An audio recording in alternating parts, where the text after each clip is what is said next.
All right. And so let's talk about energy and chemical reactions. So there are two types of reactions when it comes to energy, those that release energy and those that absorb energy. So we haven't done one of these experiments yet, but we will this term, an exothermic reaction.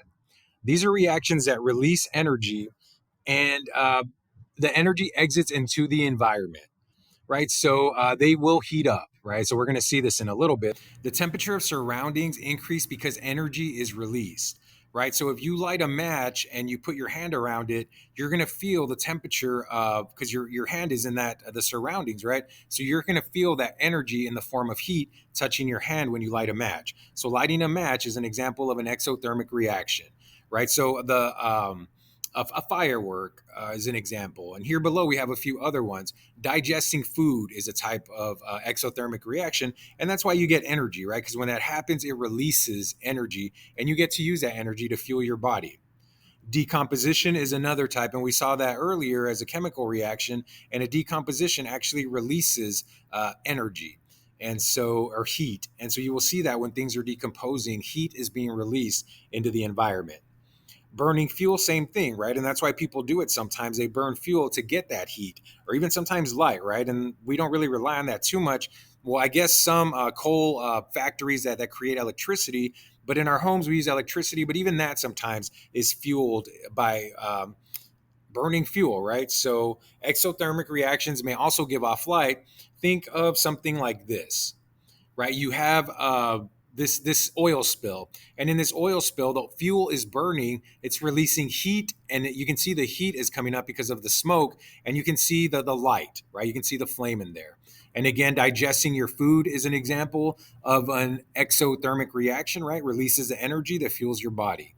Here again, you see light and you would see heat if you were close enough, but fireworks are an example of an exothermic reaction. And then here we also have the rotting of the pumpkin. Remember, rotting or decomposition is also a form of an exothermic reaction, right? So it releases heat. Then you have the reverse of that. And this we actually have already seen. We saw it earlier in the term endothermic reactions. So these are reactions that absorb energy from the environment. So what I should have mentioned in the exothermic reactions is usually exothermic reactions, they release energy because they are breaking down different chemicals. That's what exothermic means, is they're breaking down bonds between two atoms, two or more atoms. And when they break those bonds that are holding the atoms together, energy is released. So an endothermic reaction is kind of the opposite. It means that things are being built. Atoms are going from like individual atoms and they're building them up into molecules, right? So think of any type of construction. Whenever you are tearing down a building, usually have energy being released, right? And just think of like a building being imploded or exploded, right? When they do that, energy is released and the building breaks down. But think of a construction crew building a structure, right? A house or a building.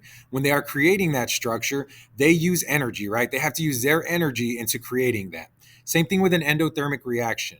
It's creating molecules, and because it's creating things or building them up, it's going to have to suck up energy from the water or for the environment to do that work to build things, right? So it requires energy to form those chemical bonds that hold things together, right? So again, exothermic breaks them and it releases energy. Endothermic, in this case, it needs to absorb that from the environment so that it can build things, right? Energy used may be in the form of light or heat. And in the tablets that we dropped earlier in water and we saw the temperature going down, it was sucking up the heat from the water, right? That's why the temperature was always dropping.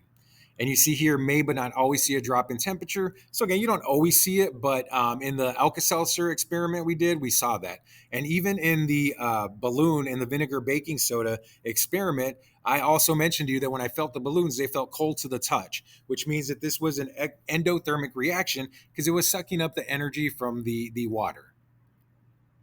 Right, so here's an example of chemical reactions.